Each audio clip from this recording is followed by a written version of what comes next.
Welcome back to my show. I'm the Beer Adventurer. I'm Carissa. And on this episode, I've got a beer with one of the best names in beer. WaterMalone. It's the watermelon wheat from Meddlesome Brewing in Cordova, Tennessee. Yeah, they're Memphis. They've been annexed. It says Cordova, but it's Memphis. Yeah. So, I mean, yeah, like she said, Cordova is basically part of Memphis.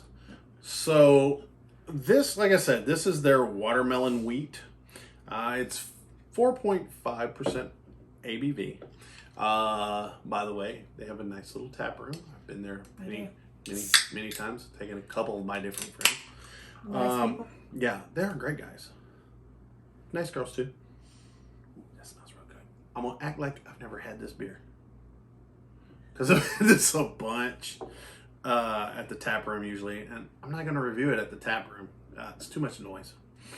While he's pouring, I just have to say, Meddlesome has some of the best names. Like, the names of their beers are fantastic.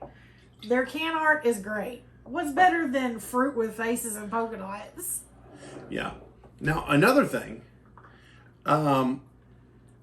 it was born out of necessity, but it's become kind of a little bit of a trademark. During the pandemic, they had a problem getting cans, but they could get these skinny tall cans. Yeah. Well, I think they're cute. they've kind of gone with them. It gave them a little bit something different on the shelf. And yeah, it does catch your eye. the only issue I had with it was some of my Koozies. koozies didn't fit, but there is a lot of koozies that fit. And I was at the tap room and they had those koozies for sale, so I got one. So, the smell. Just a slight watermelon. Now, I will be honest. I don't really like watermelon. I like watermelon flavored That's stuff. why I like watermelon. But, You like watermelon candy. You don't like watermelon. Watermelon. oh man, this beer is good. First off, it's a wheat that doesn't have coriander. Oh, that's good. It's got that full wheat flavor that coats your tongue, but it's not the wheat. The watermelon part Is very much it's there. so good. But it's like fresh water. It's not overly sweet. It's not candy. It's not Jolly Rancher watermelon. Yeah, it's It's like the actual that nice, taste of watermelon. watery, yeah. It's yummy. I like it. I would say this is a decidedly southern beer.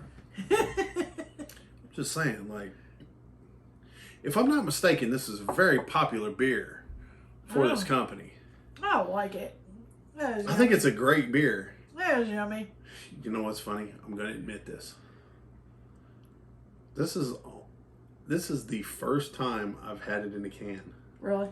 Okay. I've had it. Well, no. Yes. Yes, it is. This is the first time I've had it in a can. I've had it on draft a bunch. I've had it in a growler quite a few times. Okay. They're not that far from where I live, so I've bought a lot of beer from them. I tend to drink their beer at their brewery. I've drank it a couple times in the can, but there's two other of their can beers that I get on a semi-regular basis. And you know, they're a microbrewery. They couldn't can everything. Right. It just, I mean, let's be honest. It's just when you're starting out, you can't do that. And they've got 2 or 3, like Burn the Witch, and you know, there's Brass Bellows, and they've got some beers that I really dig on. I like hoppy beers. There's 201 Hoppler. Yeah, 201 Hoppler's off the chart. But the thing is unfortunately, this is one of those breweries that I buy the beer and I drink all the beer, and then they're like, "Hey, did you want to review that?" And I'm like, "I already drank them all." And they're like, "You didn't save one to review?" And I'm like, "I didn't save one to review. I was weak. I drank them all."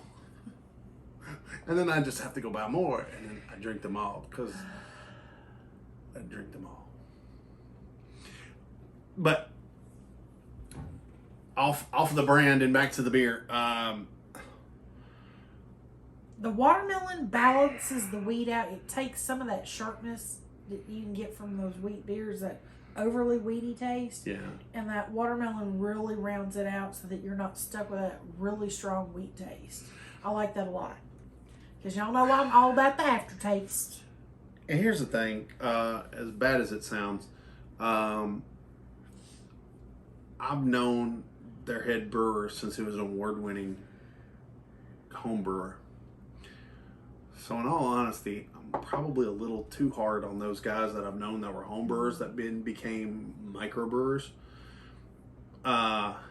Because I'm like, I've had so many other things, and I know the awesome things they could do, and then they have to do things that sell real well. Yeah. And I'm like, oh, where's that badass beer that you made, that you only made enough for like 6-year-old boys to have, and now you have to make enough for 60,000 people to drink. But this beer is beer's a knockout. I like it. I think it's great. Watermelon's one of those things you could totally screw up. But yeah, what I'm saying is, but the breweries that I know I'm not light on, I'm actually probably harder on. It's because I know what they do and how they do it. And this legitimately is a fantastic beer. It really is. I'm super pleased with this beer every time I drink it. Which I haven't figured out how you can make it taste the same when watermelons don't taste the same. Okay. You know what I'm saying? Like you get 2 watermelons and it'll taste the same, but I get. How you know? You don't eat watermelon. I have had watermelon. That's why I don't like watermelon. They don't taste the same. I think you're insane, but okay. Whatever. It's a good beer. It is a very good beer. And this is the first time that I've noticed this. Their label says, Meddlesome, never settle, always meddle. That's their slogan. I love it. That's cute. Yeah. Well, if you guys enjoyed this video for any reason, I know we got a little off track, but it's a great beer. It really is. Hit us with the like. So. Yes, I did get.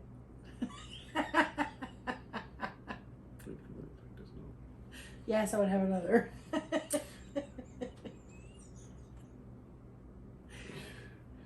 We finish. Did you dig it? Yes. Yes. Would you have another? Yes. Does it have seekability? I would say unless you're kind of in the South, you're definitely going to have issues getting this one. Like if you're up in New England or, out the West Coast. Yeah. Aren't you a Southern friend? Yes. Pick 6, beyond a shadow of a doubt. Actually, I would get a 6-pack. Just about a 6-pack. Yes. I mean, I've bought multiple growlers of this, so I think if you're trying it for the first time, absolutely. If you can get it in a pick 6, do it. Once you try it, you're just gonna want a 6-pack. Yeah. So on a scale of 1 to 10, it's an 8, maybe 9. I don't know. Here's the thing. My humble opinion. I think it's an 8. Tonight, it's an 8. I think so. If I was outside and it was kind of hot, maybe a 9. maybe 9.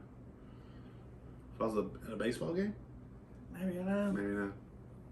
Yeah. Well, there you have it. To your next beer adventure.